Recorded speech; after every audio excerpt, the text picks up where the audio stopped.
ครอบครัวก็ใช้สบายดีทานผู้ส้มพ่อพ่อกับข้าพเจ้าขมูลแล้วก็ใส่คนเก่าคนเดิมเพิ่มเติมอัปเดตหอมแบ่งทานผู้ส้มมื้อนี้ได้ประมาณอยู่16-17 วันทานผู้ส้มได้เบิ่งหอมเด้อกระสีประมาณนี้ทานผู้ส้มหญ้าเริ่มมีเลยได้เคี้ยวทั้งหญ้าเคี้ยวทั้งหอมทานผู้ส้มมื้อนี้นี่หอมนะเริ่มหญ้าเลยได้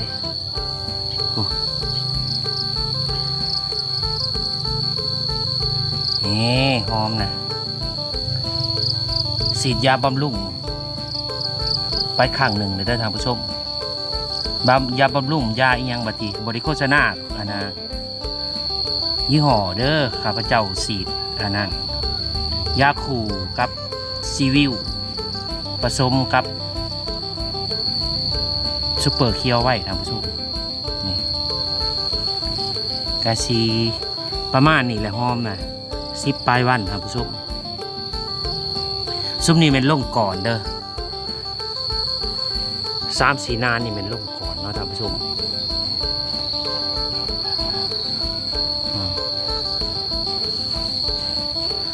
เดี๋ยวติดตามไปนำกันท่านผู้ชมข้าพเจ้าจะเอาอันต้น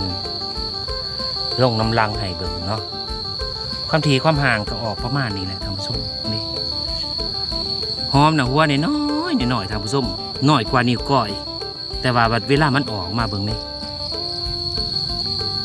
ออกงามๆได้ตัวจุ่มตัวหัวใหญ่มันก็ออกใหญ่แบบนี้ท่านผู้ชมตัวนี้ข้าพเจ้าปกแกบเด้อปกแกบแล้วข้าพเจ้าวานขี้ไก่ข้างทำอิฐข้างที่1เนาะแล้วก็ใส่ปุ๋ยสูตร18-88ได้ท่านผู้ชมข้าพเจ้าใส่หัวงัวคันไทยถ้าก็ใส่ได้2 วันน้องวันนี้เป็นวันที่2ที่ใส่ปุ๋ยมันต้องได้ใส่ทางผู้ชมบ่ใส่บ่ได้เนาะข้าพเจ้าคิดว่าข้าพเจ้าสีหลีกเลี่ยงแต่ว่ามันกาหลีกเลี่ยงบ่ได้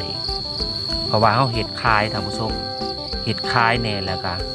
เฮาก็ต้องได้นำใส่เทคนิคเนาะใส่ฝุ่นเคมีใส่ตื่มเนาะคือวิทยาศาสตร์นั่นแหละเนาะนำใส่วิทยาศาสตร์ผสมได้ข้าพเจ้าบ่แม่นว่าสิใส่ตั้งแต่ปุ๋ยเคมีได้ท่านผู้ชมข้าพเจ้าผสมปุ๋ยชีวภาพนำเนาะชีวภาพก็คือใส่ขี้ไก่นั่นแหละท่านผู้ชมขี้ไก่เนาะแต่ว่ายังบ่ทันได้ใส่ขี้งัวที่ข้าพเจ้ามักไว้เนาะบ่แม่นมักดอกข้าพเจ้าบ่มไว้เนาะขี้งัวกับขี้ไก่ขี้แกบข้าพเจ้าบ่มไว้ก็คือว่าอีกจักมือ2 มื้อข้าพเจ้าจะใส่ฝุ่นตัวนั้นเนาะท่านผู้ชมแล้วมาเบิ่งว่าเวลาใส่ตัวนั้นมันสิมีความแตกต่างกันอยู่ได้เนาะตัวหานานตัวนี้คือลงน้ำลังท่านผู้ชมหานานตัวทำอิฐแม่นข้าพเจ้าลงก่อนเนาะอันนี้คือลงสุดท้าย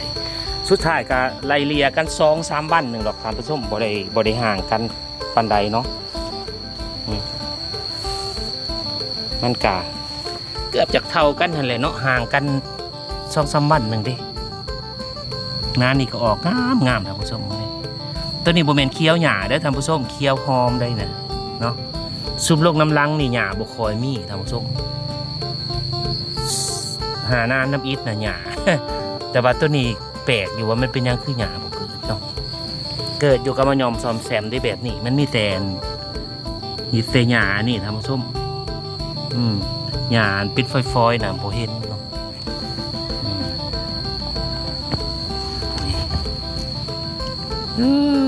เห็นแบบนี้ก็ดีใจท่านผู้ชมดีใจ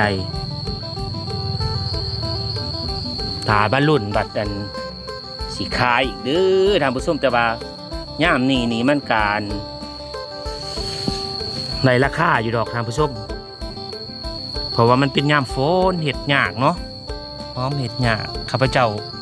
เห็ดเฮือนห่มได้นี่ท่านผู้ชมนี่นานโตสุดท้ายหมู่เลยเป็นน่านนี่เนาะท่านผู้ชมนี่มันก็ประมาณนี้แหละความสูงความมันก็สั่นประมาณนี้ตัวนี้เป็นถ่ายหมู่แท้ๆเลยอันนี้นะเนาะสัม กะสิประมาณนี้แหละท่านผู้ชมอัปเดตฮอมให้ท่านผู้ชมเบิ่งเนาะได้อยู่10ปลายวันบ่ทันฮอด20วันเด้อท่านผู้ชม10ปลายวัน16 17วันนี่แหละเนาะกะสิขอจบคลิปไว้เพียงเท่านี้เนาะขอบใจท่านผู้ชมที่ติดตามตั้งแต่ต้นจนจบสวยเป็นกำลังใจแก่ข้าพเจ้าในการเฮ็ดคลิปถึงการกดไลค์